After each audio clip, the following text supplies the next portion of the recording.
What's up, guys? Welcome to Wednesday One Looks episode 2.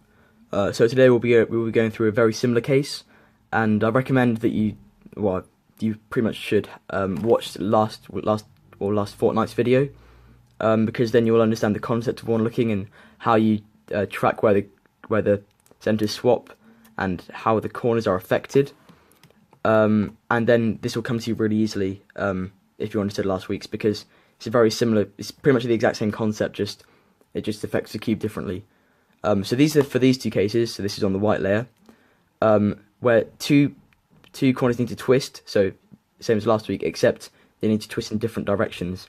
So this one, where the corners are facing out, this one needs to move in an anti-clockwise direction.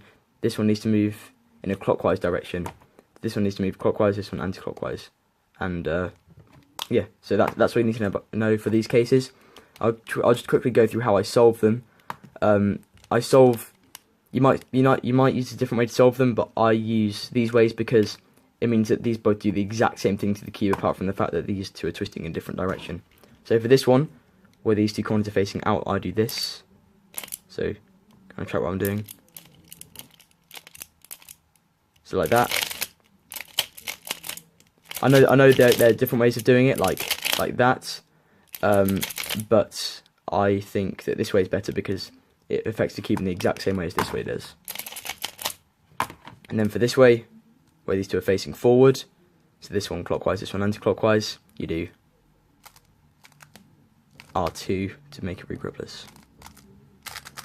So again, so yeah, from now I'm only going to show this on this cube because they both do the same thing. So now let's actually look at what it does to the cube. So for this one, these two corners aren't affected at all, meaning that you can judge what the CP is going to be without having to look at these two. So that's really nice, I guess. So similar to last week, well, the exact same to last week. You notice that if you have none facing up, it's pi. If you have one facing up, it's peanuts. And if you have all of them facing up, then it's or two in this case, like this. Notice these two are facing up. Then you know that you have a corner solved case like a U-perm or L5C or whatever. So now we know that. So for this case, we see that these two are solved, meaning that these two will be solved. And then the corners. This is where it gets very different to last week, in the fact that these two swap and these two swap. So you pretty much just have to remember which one swap and which one swap. It's not too hard to remember. So you just look at these and you think, okay, those two swap and those two swap. Okay, so now let's go through it again. So these two aren't affected, meaning that you can see what the CP is going to be. Then these two swap and these two swap. So yeah, I might as well just go straight into the walkthroughs because once you know that, I'm pretty sure it's pretty easy to just put into a solve. So I'm just going to do that. There we go. So now we look at this. We notice that these two are solved, meaning that we have a corners solved case. So L5C, L4C, etc. So now I actually need to look at where the pieces will go, where the centers will go. Anyway, sorry. So this U center moves down to here. So we know that it's not a U center on top L5C, so it can't be like a L4C, like a Z-perm or U-perm or H-perm. So now we know that. And now we know that this one will move up here, and now these two swap. Now this is where stuff gets a bit harder. So once these two swap, this one will go over here. That's opposite. This one will go over here, and once both of these are solved, these are both going to be yellow, meaning that that'll be a solved one. So it's L5C X perm. So it's this case. Oh, I'm not trying to stop. There we go. This one. So, yeah, so after I've done it, so I'll just go through it one more time. These aren't affected, and these two are both facing up, meaning that I've got an LXC case, I guess you could call it. And then those two swap, and those two swap, and these will both be opposites by the end of it.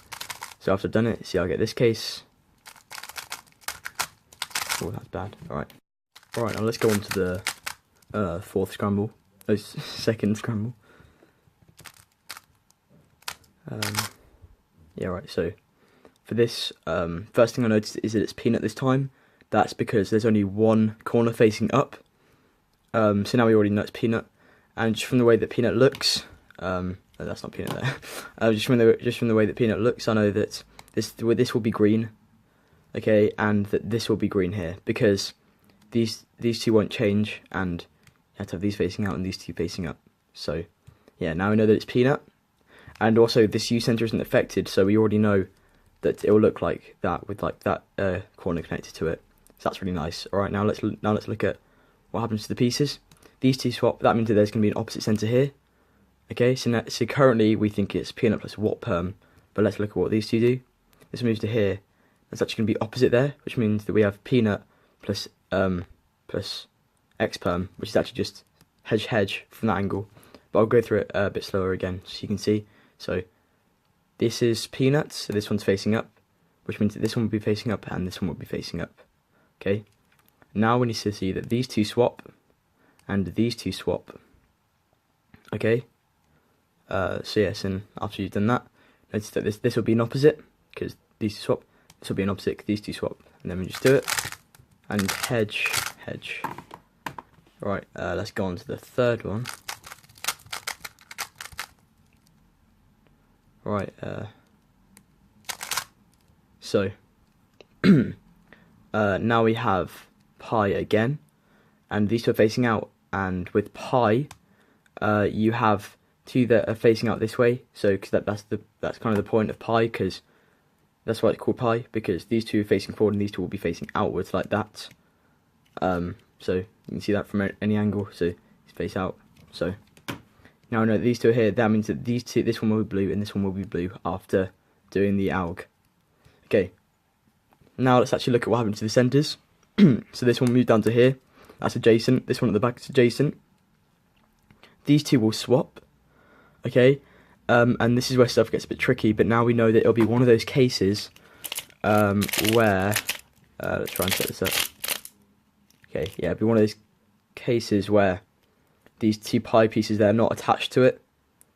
So it's pi still, but it's not a hedge or a sledge because these two aren't attached to it. So yeah. So now it's because, and now we know that because these two swap, and now we know that this one will actually be solved, okay? Because this one moves to here, because these two swap. So now we know it's adjacent, solved, okay? This one moves to here. And there's these two at the back, not solved. So it means I'll do, and these two aren't affected, so I know I'll do sledge, hedge. Oh, sledge, hedge, sledge, maybe. Anyway, it's one of those. Sledge, hedge, sledge, I believe. Okay, yeah, so it's one of those. So now let's just go through it again. These two facing outwards, these headlights, which means that this will be blue and this will be blue, because that's how pi works.